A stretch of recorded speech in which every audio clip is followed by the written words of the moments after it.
po. Hello po. Miss Jade Caparas, pwede ka po ba namin makausap? Gusto lang po naming malaman ng nangyari. Pasensya na po, pero hindi po ba pwedeng isa ka na lang kasi po, kailangan niya po magpahinga. Nay, okay lang po. Anak, sigurado ka.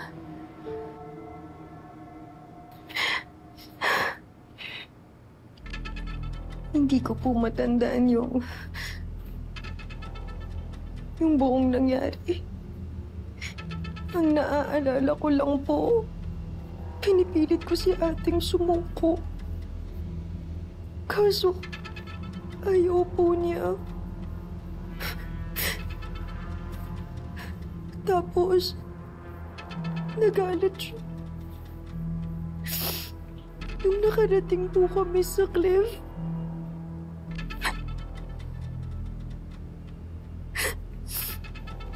tinulak niya po ako. Nahawakan ko yung kamay niya. Tapos, sabay kaming nahulog.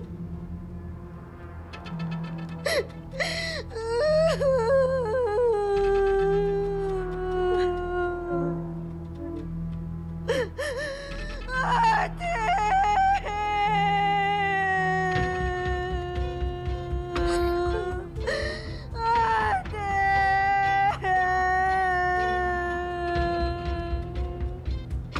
Nay, si ate! Wala na si ate!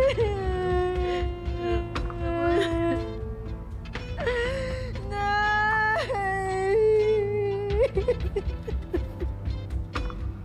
Wala na si ate!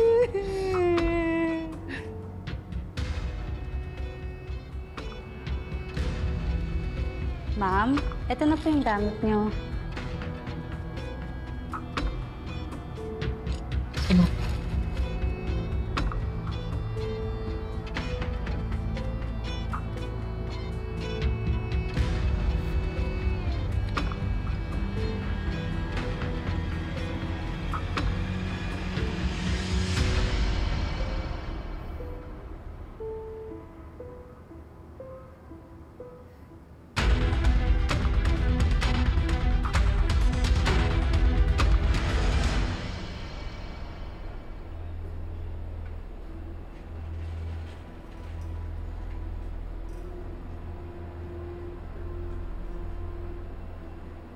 Excuse me po, pwede niyo pong silipin yung bangkal. Mama. Muki, anak, dito ka lang. Bakit po, Nay?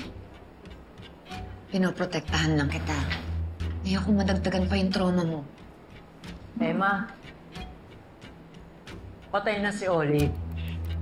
Hindi na siya makakapanakit. Nay, hindi mabubura nun yung ginawa niya sa anak ko. Bakit ba gusto mo siya iharap dun?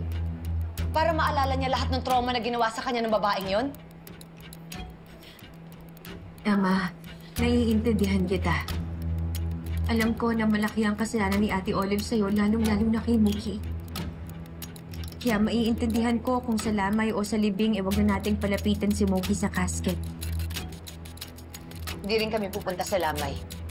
Ano? Emma naman, anak ko si Olive, kapatid mo. Kung hindi mo siya matatanggap bilang kapatid, sana naman respetuhin mo siya bilang tao. Patay na siya. Hindi, Nay. Hindi kanya tinanggap. Ninakawan niya kami ng anak ni Danilo. Muntik nang mamatay si Muki dahil sa mga eksperimento na pinagagawa niya. Tapos gusto mo kalimutan ko na lang dahil wala na siya? Pasensya ka na, Jake, pero dito na matatapos yung ugnayan ni Muki sa kakambal mo. Pati na rin ugnayan niya sa'yo. Di ka na. Emma! Uwi na tayo. Emma, sandali!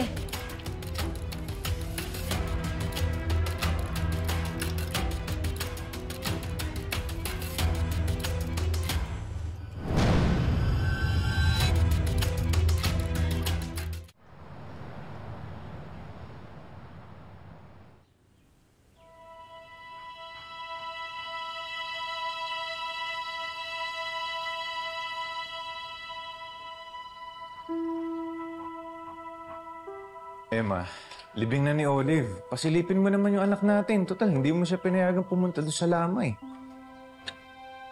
Alam mo naman na may dahilan ako. Emma, hindi mo pinoprotektahan si Mookie. Pinagkakaitan mo siya ng karapatan niya na makita sa huling sandali Yung babae nagpahirap sa kanya. Dan malaki yung atraso niya kay Mookie.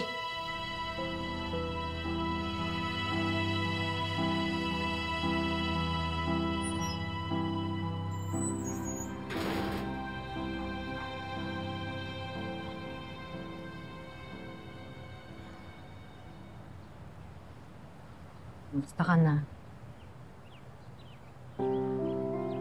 Uy, ang ganda niya na.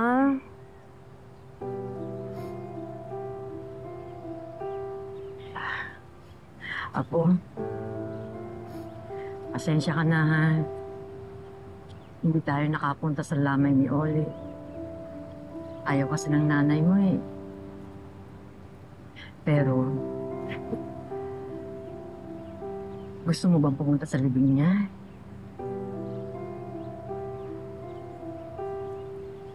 Gusto ko nga po sana makita si Mami.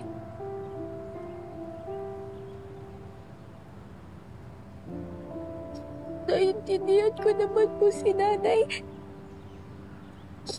At nire-respeto ko po yung desisyon niya. Kaya lang po, Lola. Nagigilty po kasi ako eh.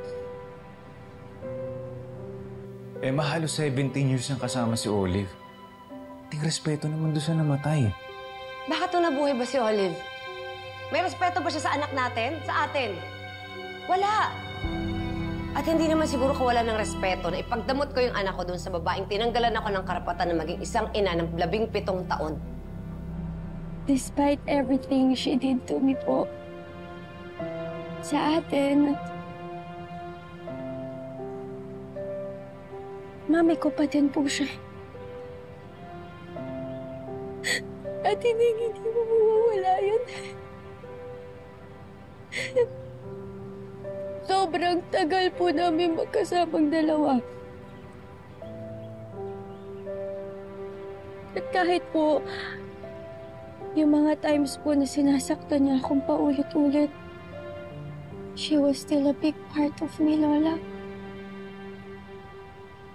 At hindi po mawawala yung pagmamahal ko sa kanya. Kaya po sana makapunta po ako sa wake ni Mami. Makita ko man lang po siya.